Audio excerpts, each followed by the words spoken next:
The galaxy has forgotten humanity exists. 500,000 years ago, when the great alien empires were young, humans retreated to their solar system and went silent. The Galactic Council now rules over 3,000 species across millions of worlds. They speak of the Dead Zone, a small system in the outer rim where nothing responds to contact. Commander Rex leads a survey mission to the mysterious system. His crew includes pilot Kate, engineer Tom, and scientist Maya. They represent the Helix Empire, one of 4 major powers that control the galaxy. Their ship approaches the third planet, a blue-green world that ancient records call Earth. Planet appears lifeless from orbit. No energy signatures. No cities. No response to their signals. Rex orders a landing near what sensors detect as metal structures buried under thick forests. As they explore, they find massive ruins covered in strange writing. Maya realizes these are not primitive structures. They are incredibly advanced. Just very old. Deep underground, they discover a vast facility. Miles of corridors stretch into darkness. Everything is powered down, but the technology is unlike anything they have seen. The metal is stronger than their best alloys. The computer systems are more complex than their most advanced AI. At the facility's heart, they find thousands of chambers filled with sleeping humans. The beings are smaller than most galactic species, but something about them feels dangerous. Warning signs in hundreds of languages cover the walls. One message repeats: do not wake the sleepers. Do not disturb the peace. Humanity rests. Tom accidentally triggers an alarm while examining the technology. The facility begins to hum with power. Ancient systems come online. In the central chamber, one human opens his eyes. He is old but strong, with gray hair and sharp features. His name is Marcus, and he has been sleeping for 5 centuries of millennia. Marcus speaks their language perfectly, though he has never heard it before. He asks how long they have slept. When Rex tells him, Marcus closes his eyes and sighs. Too long, he says. Far too long. The other humans begin to wake. Men and women of all ages emerge from their chambers. They move with purpose, checking systems, reading displays. They seem sad, but not surprised. Marcus explains that humanity chose to sleep when the galaxy became too crowded, too violent. They were tired of war and decided to wait for better times. Now humanity stirs. The long night is ending. Asterisk word spreads quickly through the galaxy. The Dead Zone is alive. Humanity has returned. The Galactic Council calls an emergency session on the capital world of New Zenith. Representatives from all major empires gather to discuss this development. Admiral Black of the Steel Empire believes humans are a threat. Their technology is clearly superior, and their long isolation suggests they were preparing for something. General Voss of the Crystal Federation agrees. They propose a joint military operation to contain humanity before they can spread, but others disagree. Elder Quinn of the Peaceful Worlds argues that humans withdrew voluntarily. They chose isolation over conquest. Perhaps they are not aggressive. The debate grows heated as fear spreads through the council chambers. Meanwhile, on Earth, more facilities activate across the planet. Millions of humans wake from their long sleep. Cities rise from the ground as camouflage structures reveal themselves. Ancient factories begin producing ships, weapons, and supplies. The planet transforms in days from a dead world to a bustling.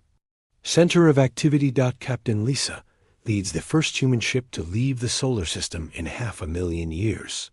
Her crew includes navigator Paul, weapons officer Jake, and diplomat Anna. Their mission is simple: observe the galaxy and report back. They are amazed by how much has changed. Thousands of species now travel between the stars. Great empires control vast territories. Trade routes connect distant worlds. But they also see conflict everywhere. Border wars rage between the empires. Smaller species are enslaved or destroyed. Pirates prey on merchant vessels. The galaxy Marcus and his people left behind was violent. But this seems worse. Lisa's ship is detected by a Steel Empire patrol. 3 warships surround the human vessel and demand surrender. The patrol captain, Commander Rust, orders them to return to their system immediately. When Lisa refuses, he attacks. The human ship moves like nothing the aliens have ever seen. It dodges their weapons with impossible grace. Its shields absorb their strongest attacks without damage. When it finally returns fire, one shot disables all 3 alien ships. Lisa contacts the stunned crews and tells them to carry a message. Humanity is awake, and they are not pleased with what they see. Back on Earth, Marcus receives Lisa's report. He assembles the High Council, 12 humans who speak for their entire species. They review data about the current galactic situation. Wars, slavery, oppression, and chaos reign everywhere. This is not the peaceful galaxy they hope to find. After their long sleep, the Council makes a decision that will shake the galaxy. Humanity will not return to isolation. They will not ignore the suffering they see. After 500,000 years of sleep, they are rested and ready. It is time to remind the galaxy what humans can do when they are truly angry. Marcus sends a message to the Galactic Council. It is short and simple. Humanity has returned. We have watched. We have judged. Change will come. The message reaches new zenith as the Council debates their response to humanity's return. The chamber falls silent as they hear Marcus's words. Some representatives laugh at the threat from one small species. Others remember the old stories about humans and feel afraid. War is coming to the galaxy. The Steel Empire strikes first. Admiral Black commands a fleet of 500 warships, the largest force ever assembled. They jump into the human solar system, expecting to find a small, frightened civilization. Instead, they face a fortress. Planets bristle with weapons. Massive space stations orbit every world. Thousands of human ships wait in perfect formation. The asteroid belt has been converted into a wall of guns and shields. This is not the system Black expected to conquer. Commander Dave leads the human defense fleet. His flagship is the Thunder, a vessel that dwarfs the largest alien battleships. When the Steel Empire fleet opens fire, the humans respond with devastating precision. Their weapons pierce alien shields like paper. Their ships move faster than physics should allow. The battle lasts 6 hours. When it ends, 400 alien ships are destroyed or disabled. The humans lose 3 vessels. Admiral Black retreats with his surviving ships, broadcasting warnings about human military power across the galaxy. But humanity is not content to defend. Captain Mike leads the first human offensive, targeting Steel Empire border worlds. His fleet appears without warning at military bases and slave colonies.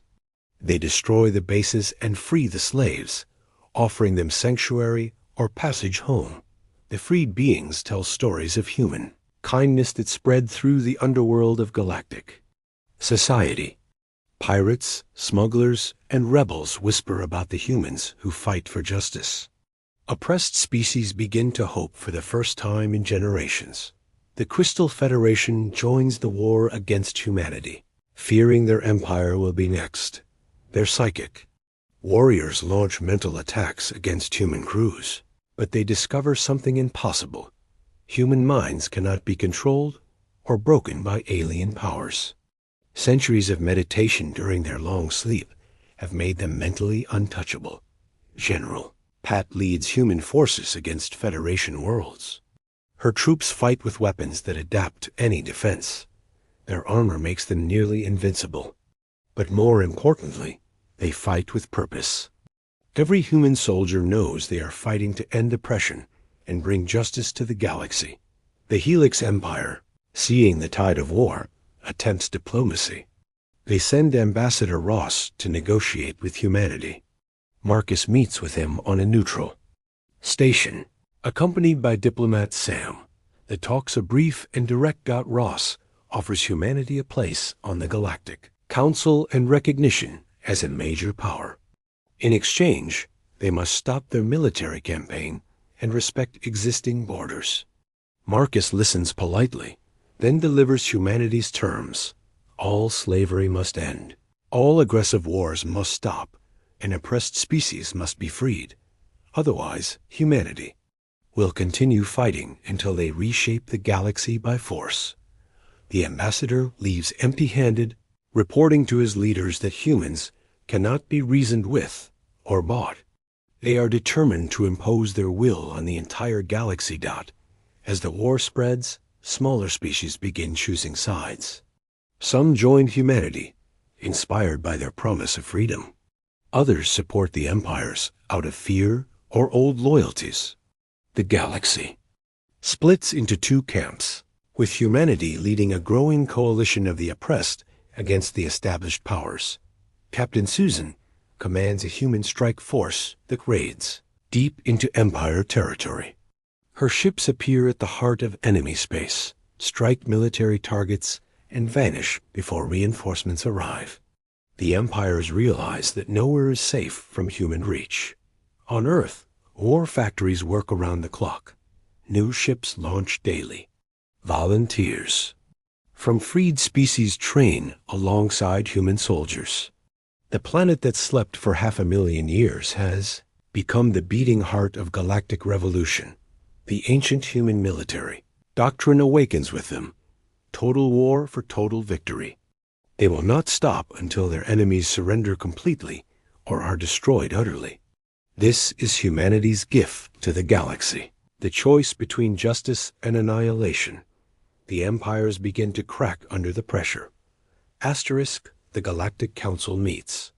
An emergency session as human forces advance on multiple fronts. Panic spreads through the chamber as reports arrive of Empire fleets being systematically destroyed. The humans fight with a coordination and ferocity that terrifies their enemies. President Nash of the Helix Empire proposes a desperate alliance. All four major powers will combine their fleets for one massive assault on Earth. If they can decapitate humanity's leadership, the rebellion will collapse. The others agree, knowing this may be their last chance to stop the human advance. Meanwhile, Admiral Kate commands the human fleet moving toward New Zenith, the galactic capital. Her forces include ships from dozens of species that have joined humanity's cause. Former slaves fight alongside their liberators. Eager for revenge against their oppressors, the combined Empire fleet numbers over 2,000. Warships, the largest military force in galactic history. They approach the human solar system expecting to overwhelm the defenders through sheer numbers. But humanity has spent 500,000 years preparing for exactly this moment. The solar system has been transformed into a weapon.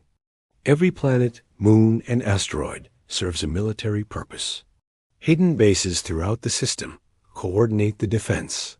When the Empire fleet arrives, they face not just ships, but an entire star system designed for war.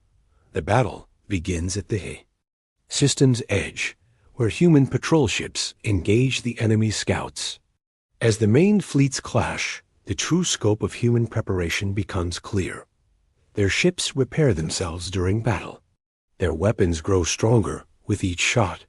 Their shields become impenetrable under sustained fire. Captain Jim leads a squadron of human fighters through the enemy formation. These small ships move like living things, dodging between massive warships and striking at weak points. Each fighter carries enough firepower to cripple a battleship. The Empire pilots cannot match their speed or skill. On the flagship of the combined fleet, Admiral Black watches his forces being systematically destroyed. Human tactics are perfect. Their timing is flawless. They seem to know exactly where each enemy ship will be before it arrives. This is not luck or superior technology. This is the result of 500,000 years of military planning. General Ray commands the human ground forces defending Earth's surface. When Empire troops manage to land, they face soldiers who fight with impossible coordination. Human infantry units move as one mind, anticipating each other's actions perfectly. Their weapons adapt to any threat. Their armor makes them nearly invincible. The tide turns when Marcus himself enters the flagship Thunder and takes personal command of the defense. His presence galvanizes every human warrior. They fight not just for victory, but for their ancient leader who guided them through the long sleep. Under his leadership, the human fleet becomes unstoppable. The Empire formation breaks as their commanders realize they cannot win.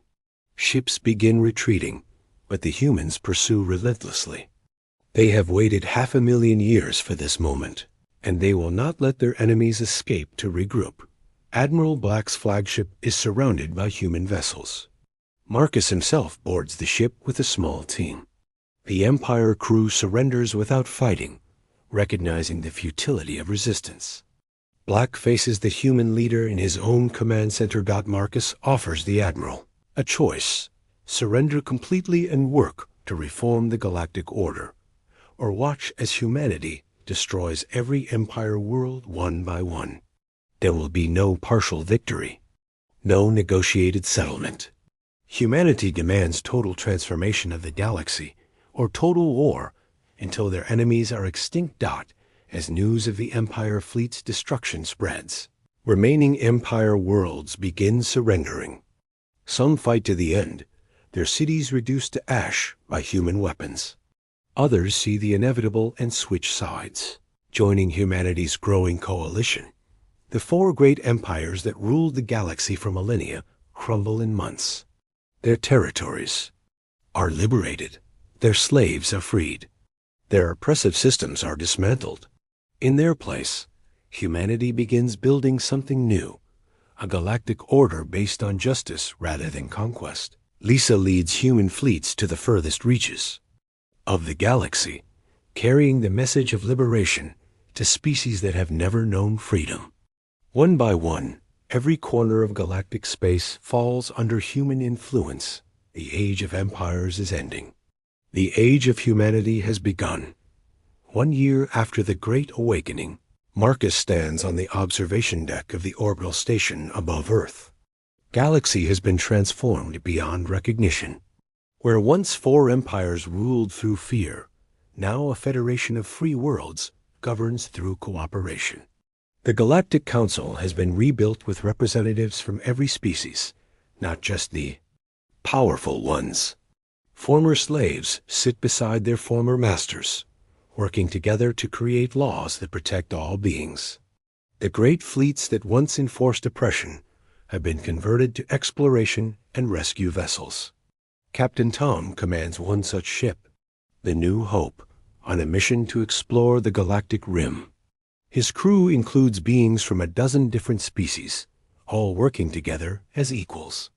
They search for lost colonies and forgotten civilizations, bringing them news of the galaxy's liberation. On the former Empire worlds, reconstruction proceeds rapidly. Human engineers work alongside alien architects to rebuild cities destroyed by war. The technology humanity developed during their long sleep is shared freely, raising the standard of living for billions of beings. Dr. Anna leads medical teams that travel between worlds, treating diseases that the empires ignored because they affected only lesser species. Human healing technology can cure ailments that have plagued the galaxy for millennia. No being is turned away, regardless of their species or ability to pay. The former empire leaders who chose surrender over destruction have found new roles in the reformed galaxy. Admiral Black now commands a fleet that protects trade routes from pirates. His ships serve all species equally, a far cry from his days enforcing Steel Empire dominance. Some resistance remains. Pirates and warlords operate in the outer systems, preying on worlds still recovering from Empire rule. But they face a galaxy united against them. When they attack, human forces respond with overwhelming force, backed by local species eager to protect their new freedom. Commander Jack leads anti-piracy operations in the frontier sectors. His mixed-species crews combine human technology with alien knowledge, creating the most effective law enforcement force the galaxy has ever seen. Pirates who once terrorized entire systems now hide in the deepest space, afraid to show themselves. The transformation extends beyond military and political changes. Art, music, and literature flourish as species that were suppressed under Empire rule express themselves freely. Human culture blends with alien traditions, creating new forms of beauty that neither could achieve alone. Professor Maya, the scientist who first explored the human ruins, now directs the Galactic Archaeological Institute. Teams of researchers from hundreds of species work together to uncover the galaxy's true history, not the version written by Empire propagandists, but the real story of exploration, cooperation, and wonder. Trade flows more freely than ever before. The Empire monopolies that strangled commerce have been broken. Small worlds that never had access to galactic markets now prosper by sharing their unique resources and knowledge. Prosperity spreads to every corner of inhabited space. Marcus, now recognized as the informal leader of the galactic community, reflects on humanity's long journey. The sleep that began in despair has ended in triumph. His people chose to withdraw from a violent galaxy and return to transform it. The gamble has succeeded beyond their wildest hopes. But challenges remain. Some species struggle to adapt to freedom after millennia of servitude. Others resist human influence, fearing a new form of empire. Building a truly free galaxy will take generations of careful work. Captain Lisa, promoted to admiral, commands the exploration fleets pushing into uncharted space. Each new world they discover receives the same message. The galaxy has changed, oppression has ended, and all beings are welcome to join the community of free worlds. The human colonies that were established during the first year of awakening are thriving. Children born since the Great Sleep learn alongside alien youngsters, growing up in a galaxy where cooperation is normal and war is remembered only in history books. As Marcus watches ships from 100 worlds dock at the orbital station, he smiles. The long sleep is over. The age of fire and thunder has passed. Now comes the harder task, building a lasting peace among the stars. Humanity slept for half. 1,000,000 years and woke to find a galaxy in chains. They rose in fire and thunder to break those chains. Now they work to ensure that no being will ever wear them again. The galaxy has a new dawn, and it shines with the light of freedom for all who dwell among the stars. This is humanity's greatest victory, not conquest, but liberation. Not domination, but justice. The awakening is complete. The future begins now.